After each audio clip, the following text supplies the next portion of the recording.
Mis hermanos, que el Señor les bendiga. Gracias a Dios que podemos estudiar su palabra y que por estos medios podemos abundar un poquito más en afirmar las doctrinas que desde hace tiempo la Iglesia de Cristo ha venido confesando.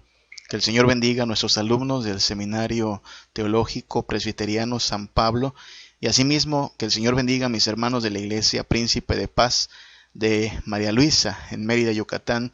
Que el Señor les guarde, mis hermanos, y a todo aquel que se esté uniendo a nuestro estudio, pues igualmente que el Señor bendiga su deseo de profundizar un poquito más o juntos aprender un poquito más acerca de la palabra de Dios. Bien, recordemos que la escatología estudia en sí dos situaciones. Estudia el regreso de Cristo y también estudia lo que ocurre cuando las personas mueren. Prácticamente esas son las dos áreas de estudio de la escatología. A la primera le llamamos escatología general, que tiene que ver con esto, con el regreso de Cristo y con los eventos y las señales que preceden a este regreso de Jesús. Y la escatología individual, que tiene que ver con la muerte y aquello que llamamos el estado intermedio, que es lo que ocurre entre que fallecemos y que esperamos la resurrección. Básicamente, esas son las dos áreas de estudio de la escatología. Si usted está estudiando escatología, entonces va a tener que estudiar tanto los pasajes y las porciones de la Biblia que hablan de la segunda venida de Cristo, Apocalipsis, los profetas, los sermones escatológicos de Jesús, pero también se va a topar con que hay partes de la Biblia que hablan acerca de la esperanza cristiana, especialmente frente al sepulcro. Cristo Jesús es la clave para entender ambas situaciones. En Cristo Jesús nuestra muerte tiene solución y en Cristo Jesús el fin del mundo en realidad es nuestra gran esperanza. Es el día en el cual todo el pecado, toda la miseria es eliminada y nosotros pasamos a poseer la herencia asegurada, la nueva tierra y gozar de eterna dicha con el Señor. Así es que a partir de aquí vamos a estudiar un poquito más de escatología individual. Ya hemos hablado mucho de escatología general en nuestro análisis de Apocalipsis y sus diversas lecciones. Si no ha visto esos videos, están disponibles en nuestro canal en YouTube, Una Vida Reformada. Y a partir de aquí vamos a estudiar un poquito más escatología individual. Y quizá vamos a ir bien directo a la principal cuestión de este asunto, al principal problema que debemos enfrentar cuando hablamos de la escatología individual. Y este es la muerte. Y déjeme lo planteo en una pregunta muy directa. ¿Está usted listo para su funeral? Esa es la pregunta con la cual deberíamos comenzar esta plática. ¿Estás listo para tu funeral? ¿Cuántas veces piensas en tu funeral? Estoy casi seguro que pensamos más en cosas como nuestro retiro, cosas como nuestra graduación, nuestro próximo cumpleaños quizá, nuestras próximas vacaciones, pero pocas veces nos detenemos a pensar en nuestro funeral. Y no es para menos, la verdad es que es un tema que generalmente evadimos. Casi no nos gusta hablar de la muerte. Si usted quiere algún día ahogar una conversación, póngase a hablar de la muerte y va a ver cómo la gente a su alrededor le mira un poco extrañada. A lo mejor hasta le piden que se calle. La gente dice cosas como no se sabe de mal agüero, dice cosas como no invoques a la muerte, porque es un tema que evadimos. Y sin embargo, aunque es un tema que entendemos que causa cierto temor, que causa cierta tristeza, que es un tema sensible, especialmente si las personas están atravesando por la pérdida o el recuerdo de un ser querido, es un tema que no podemos evadir, o que por más que tratemos de evadir, no deja de ser una realidad. La Biblia nos dice, y cito Eclesiastés capítulo 7, en el versículo 2, dice que es mejor ir a la casa del luto que a la casa del banquete. Otras traducciones dicen, más vale ir a un funeral que a un festival, como una rima.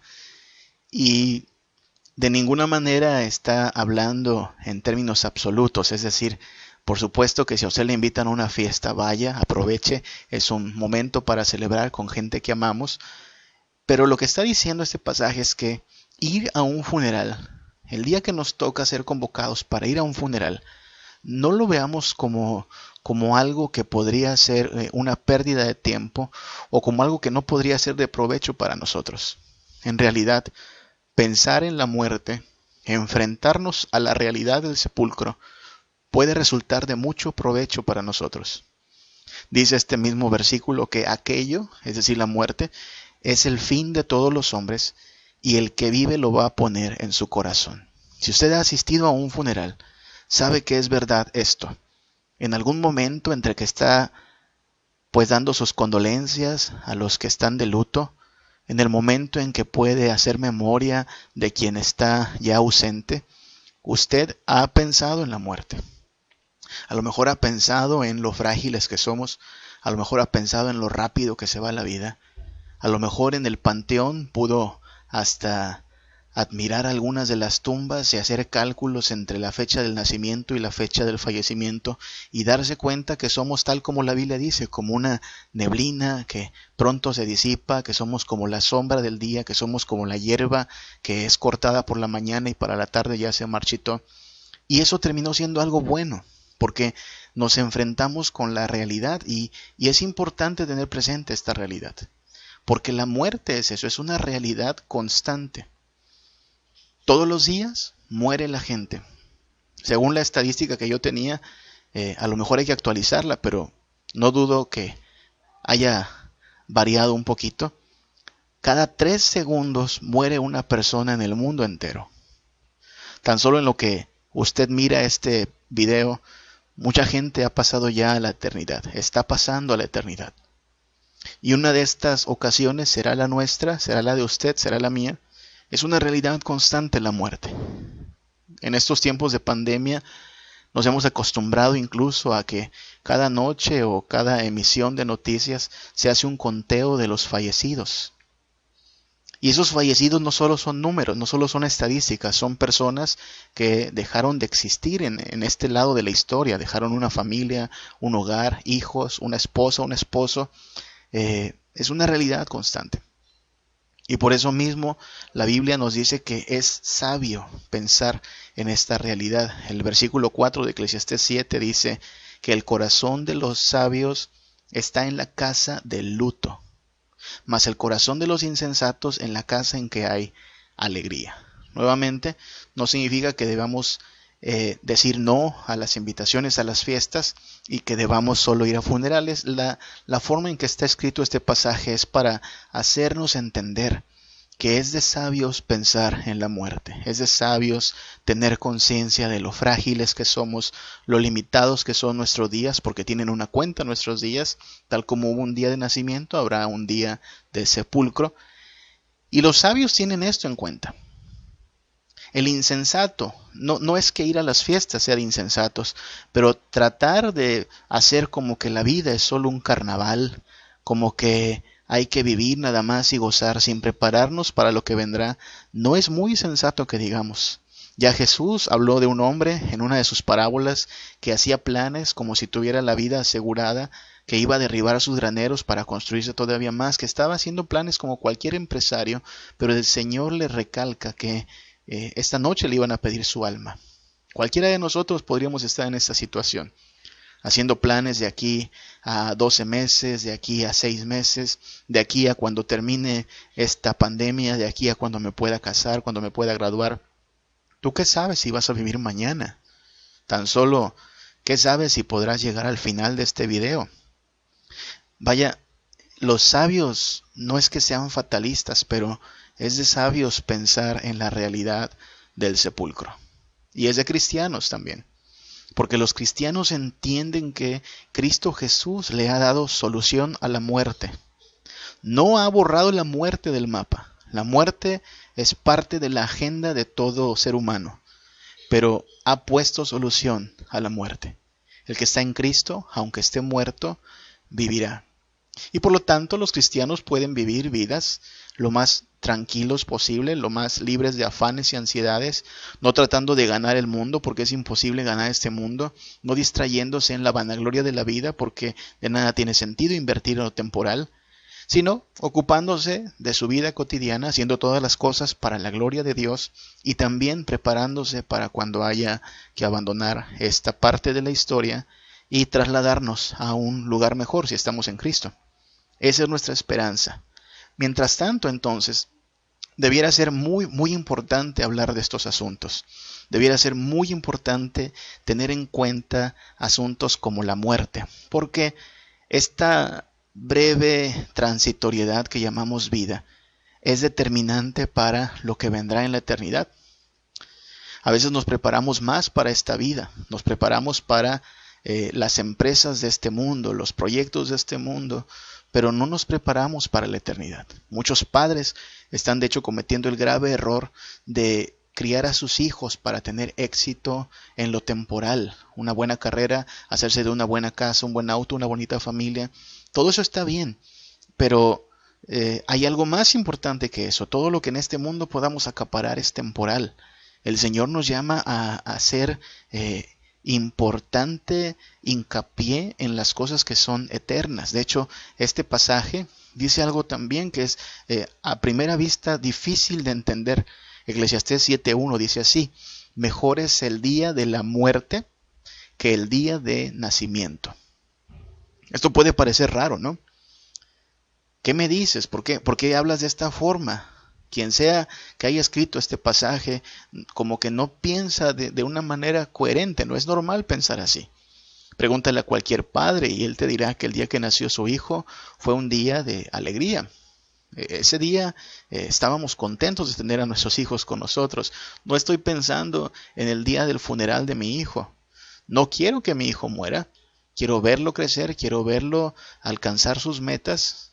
¿Por qué me dices que el día de la muerte es mejor que el día del nacimiento? Yo mismo y usted mismo no estamos planeando en los próximos días nuestro funeral. Queremos vivir, queremos sobrevivir a esta pandemia, queremos hacer nuestra vida lo más normal que se pueda. ¿Por qué entonces este pasaje habla así? Bueno, hay que compararlo con unos versículos después, el versículo 8 de aquí mismo, Eclesiastés 7, que dice prácticamente la misma frase, pero en otro contexto. Dice, mejor es el fin del negocio que su principio. Y en eso estamos de acuerdo todos, ya seas un microempresario o un gran empresario, todos estamos de acuerdo que el fin del negocio es mejor que el principio. Cuando comienzas un negocio, podrás estar muy entusiasmado, podrás tener muchas expectativas y proyecciones, pero no sabes todavía si el negocio habrá sido pérdida o ganancia. Cuando termina el negocio, puedes hacer cuentas y el resultado te dirá si lo que hiciste fue un vil desperdicio, una pérdida de tiempo, o si fue un gran negocio porque tuviste buenas ganancias. De eso se trata lo mismo que está diciendo el versículo 1. El día de la muerte es el día que hacemos esta especie de corte de caja. Es el día que podemos hacer una suma y un balance y darnos cuenta si aprovechamos bien esta vida o si la desperdiciamos. Darnos cuenta si invertimos en lo que valía la pena o se nos fue la vida en cosas que aparentemente eran importantes, pero que a la luz de la eternidad no eran en realidad la gran cosa. Esos asuntos son los que entonces estamos teniendo en consideración. Y si te das cuenta, no son asuntos solo doctrinales, estamos hablando de doctrinas, pero son asuntos que tienen que ver con la vida misma, con nuestra identidad, con nuestro estilo de vida y principalmente con nuestro destino eterno. Entonces, tengamos en cuenta esto. Y déjame cito ahora lo que dice Jesús respecto a estos mismos asuntos, pero allá en su Evangelio de Juan. Juan capítulo 5, versículos 24. Jesús está hablando de vida, de muerte, de resurrección, de vida eterna. Y mira lo que dice el versículo 24. Él dice, de cierto os digo, cuando Jesús decía esta frase afirmaba algo muy enfáticamente.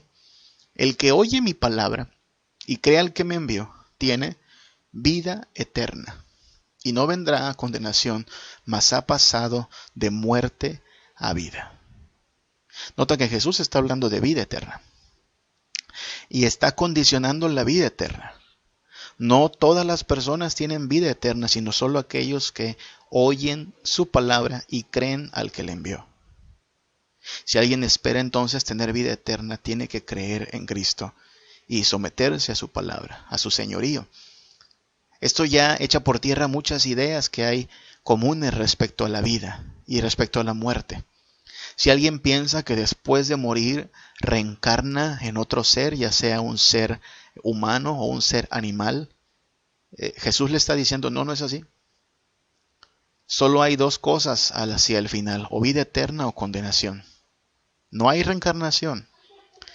Si alguien piensa que en la tumba acaba todo, que es un pensamiento común, se equivoca. Trascendemos a la tumba y te espera o una eternidad de vida eterna o una eternidad de condenación eterna. Esas son las dos dimensiones en que nos encontraremos, las dos situaciones en que podemos encontrarnos hacia la eternidad. Vida dichosa, gloriosa, llena de esperanza, llena de paz, o condenación donde hay lloro y crujir de dientes. Jesús habló en esos términos en otros pasajes. Está condicionando la vida eterna, y eso echa por tierra la idea de que todo mundo cuando muere se va al cielo. No sé si has visto eso en los funerales o en los cementerios. Encima de cada lápida es común que coloquen iniciales QPD, que en paz descanse. Y cuando alguien muere, a veces para encontrar consuelo le decimos a los que están de luto, ya descansó, ya está en un mejor lugar. Bueno, eso está condicionado. Si creyó en la palabra del Señor, si se rindió a Jesucristo, podemos decir que ha descansado, podemos decir que está en un mejor lugar. Si vivió apartado de Cristo, si vivió rechazando su llamado al sometimiento, al arrepentimiento con fe, en realidad no podemos decir que en paz descanse. No está disfrutando. Esos son los términos en los cuales habla la Biblia. Los que creen en Cristo Jesús tienen vida eterna. Y no, ya no hay que temer a la condenación, porque Cristo nos ha librado de esa condenación, ha tomado nuestro lugar en la cruz, ha absorbido la ira del Padre en nuestro lugar, ha sido nuestro glorioso intercambio, y podemos confiar en que solo hay vida eterna esperándonos. Hemos pasado de muerte a vida. Aquí mismo Jesús dice algo importante. En el versículo 25 dice que viene la hora, y ahora es, cuando los muertos oirán la voz del Hijo de Dios, y los que la oyeren vivirán. Jesús está diciendo, ahora se está anunciando esta palabra. Es decir, en el momento en que Jesús está hablando de esto, los muertos están escuchando la voz del Señor. Está hablando en términos de escuchar el Evangelio que nos puede traer a salvación. Ahora es. Fíjate que hay gente que si tú le preguntas acerca de su destino final, acerca de a dónde se dirige, a la gloria o al tormento eterno, muchas personas tienden a decir, pues allá lo veremos cuando nos toque partir. Allá nos daremos cuenta para dónde nos vamos a ir, para dónde nos va a mandar el Señor. Y siempre que alguien me contesta así, yo le respondo, no, ahora es. Ahora es cuando podemos ver si usted está viviendo en rendición a Cristo, usted está viviendo como si su vida le perteneciera solo a usted, como si usted fuera el dueño y señor de su vida. Ahora es. Ahora es cuando los muertos oyen la voz. Y claro, los que tienen el privilegio por causa de que el Señor opera el nuevo nacimiento en ellos, vienen a la vida. Y los que no permanecen en negación y permanecen en incredulidad. Pero desde ahora la palabra de Dios ya nos puede indicar quién procede en fe y quién continúa en su estado de muerte. Estamos hablando de muerte espiritual. Porque recuerde que no solo hablamos de muerte física. Algún día vamos a morir físicamente, pero antes de que nuestro corazón se detenga y antes de que dejemos de respirar, nosotros ya estamos muertos en nuestros pecados. Es por la gracia del Señor que venimos al nuevo nacimiento y que podemos ser resucitados. Ahora es, desde ahora, ya las personas están camino a la gloria o camino al tormento. Y es muy afortunado quien ha podido escuchar esta voz del Señor y quien ha podido resucitar espiritualmente, porque entonces la muerte no será pérdida, sino ganancia. Dice Jesús en estos mismos versículos, ahora versículo 26 y 27, que como el Padre tiene vida en sí mismo, así también el Hijo, al Hijo le ha dado el tener vida en sí mismo y le dio autoridad de hacer juicio por cuanto Él es el Hijo del hombre. Esa expresión hijo de hombre se refiere a aquel que en el libro de Daniel recibe toda la autoridad sobre todos los reinos de la tierra, es Jesucristo. Y debo recordarte que Jesucristo va a volver. Cuando nosotros hablamos de escatología, entendemos que Cristo vino una primera ocasión en humillación a dar su vida por sus redimidos, por todo aquel que Él decidió que va a ser salvado por su poder. Pero en todo este tiempo, en lo que regresa, está juntándose este rebaño. El pueblo del Señor está siendo reunido. Y nuestra esperanza es que tú, yo y gente que amamos sea parte de este rebaño también. Por eso estamos llamados a evangelizar en su nombre. Ahora, la segunda ocasión que venga Jesús ya no vendrá en humildad, ya no vendrá, como siervo sufriente, sino que vendrá como un rey y como un juez. El gran juicio, el juicio final es ante Jesús y Jesús es el juez. Jesús es quien nos va a juzgar y seremos juzgados por aquello que hicimos con su evangelio, si procedimos en arrepentimiento o si le rechazamos. Así es que cuando pensamos en Jesús, pensemos en Jesús como aquel que vino a librarnos de la ira de Dios, a morir en nuestro lugar, pero también pensemos en Jesús como aquel que viene a juzgar a los vivos y a los muertos. Él es el juez. Por eso Jesús en alguna ocasión dijo, no le tengan temor a aquel que solo puede matar el cuerpo. Teman a aquel que puede matar el cuerpo y el alma en el espíritu. Así como hablamos de amar a Jesús, de admirar a Jesús, también es sabio entender que debemos temer a Jesús, temerle como juez, reverenciarle como aquel de quien depende nuestra salvación. Y mientras hay tiempo debemos buscar la reconciliación que Él nos ofrece con el Padre. De estas cosas estamos hablando y debemos considerarlas cuando estamos estudiando estos asuntos. Jesús continúa diciendo, no se maravillen de esto, porque vendrá la hora cuando todos los que están en los sepulcros oirán su voz, y los que hicieron lo bueno saldrán a resurrección de vida, mas los que hicieron lo malo a resurrección de condenación. De entrada, lo que está diciendo este pasaje, o lo que continúa diciendo, es que todos saldrán de sus sepulcros. ¿Sabes? Lo que nosotros confesamos como cristianos, según la palabra de Dios, es que habrá una resurrección plenaria. Buenos y malos, es decir, justos e injustos, hijos de Dios e hijos de este mundo. Todos vamos a resucitar.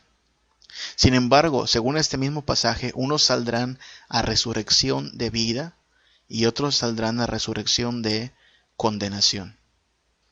Hay que considerar en qué términos estamos hablando, porque a primera vista podría parecer que estamos hablando de salvación por obras, ¿no? Mira, aquí dice, los que hicieron lo bueno se van a tener resurrección, mas los que hicieron lo malo van a tener condenación. Eso suena como que Dios va a poner en una balanza lo bueno y lo malo, y entonces si pesa más lo bueno nos vamos al cielo y si pesa más lo malo nos vamos al infierno. No, no es precisamente lo que está diciendo Jesús. No estamos hablando de salvación por obras. Porque si somos sinceros, si ponemos nuestras buenas obras en contraste con nuestras malas obras, sabemos que nuestras malas obras abundan o sobreabundan. No hablamos de salvación por obras, pero finalmente las obras son importantes.